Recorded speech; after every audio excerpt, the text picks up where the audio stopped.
വെച്ചിട്ടുണ്ടായിരുന്നു കേട്ടോ. എടുക്കല്ലേ? എടി പിന്നെ ഞാനേ ഇപ്പൊ വരാം കേട്ടോ. ശരി. ഞാനൊന്ന് പുറത്ത് പോയി നടക്കാൻ പോയിട്ട് വരാം. ശരി. ഹലോ, സരസ്വതിയാ പറയുന്നുണ്ടോ? ഓ ശരി, ഞാൻ വരും. ഓക്കെ. എടി പിന്നെ അമ്മേ, നാളെ ഞങ്ങളുടെ കുടുംബശ്രീയുടെ വക ഒരു ഡാൻസിന്റെ പരിപാടി ഉണ്ട് കേട്ടോ. അപ്പൊ ഞാൻ പോകും കേട്ടോ. പിന്നെ നമ്മുടെ കോസും ഒക്കെ ഒന്ന് റെഡിയാക്കി വെച്ചിട്ടുണ്ട്. അമ്മേ, കോസും എന്താ? കോസും മനസ്സിലായില്ല? ഇനി മറ്റേ പിള്ളേരൊക്കെ ഇങ്ങനെ കുറെ ഡ്രസ്സൊക്കെ ഇട്ട് ഒരുപോലത്തെ ഉടുപ്പൊക്കെ ഇട്ടിട്ടുണ്ടെന്ന് തുളത്തില്ല. കോസ്റ്റ്യൂം ആണോ അമ്മ? അത് തന്നെ. പിന്നെ ഈ ബ്യൂട്ടി പാർലറിൽ പോകുന്നുണ്ടോ? ഉണ്ട്. പോകുമ്പോഴേ എനിക്ക് കുറച്ച് ലിപ്സ്റ്റിക്കും ഫോണ്ടാസനും അലാണോറും ഷോഡയും ഒക്കെ വാങ്ങിക്കണേ. എന്താ അമ്മേ? ശരി, ലിപ്സ്റ്റിക്കും പറഞ്ഞ സാധനങ്ങളൊക്കെ ഒരു പെട്ടിക്കകത്ത് ഇങ്ങനെ ഇട്ട് തരത്തില്ലേ, അത് വാങ്ങിക്കണേ. ഉദ്ദേശിച്ചത് മേക്കപ്പ് സെറ്റ് ആണോ?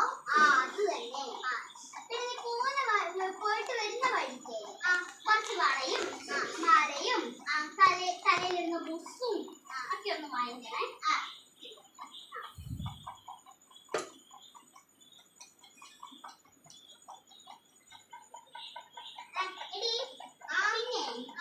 ഞാൻ ഡാൻസ് കളിക്കാൻ നേരം എന്റെ കൂടെ വരണം. പാട്ടൊക്കെ നീ അവിടെ സെറ്റ് ചെയ്യുമ്പോ. ശരിയേ. അമ്മ വേദനയൊക്കെ ഉള്ളതാ. ശ്രദ്ധിച്ച് ഡാൻസ് കളിക്കണം. അതൊക്കെ ഞാൻ നോക്കിക്കോളാം.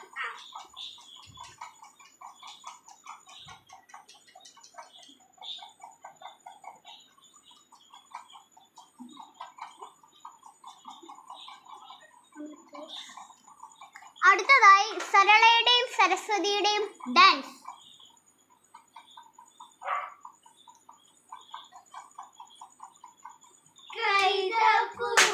കൈതപ്പൂമണമെന്റെ കൈതലാശി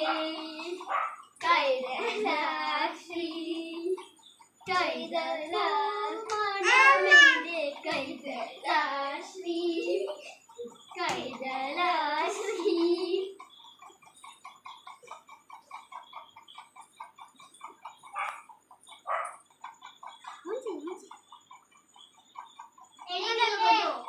എടി മീരേ, നീ എന്തോടെ അങ്ങോട്ട് കൈ ചൂണ്ടി കാണിച്ചത്?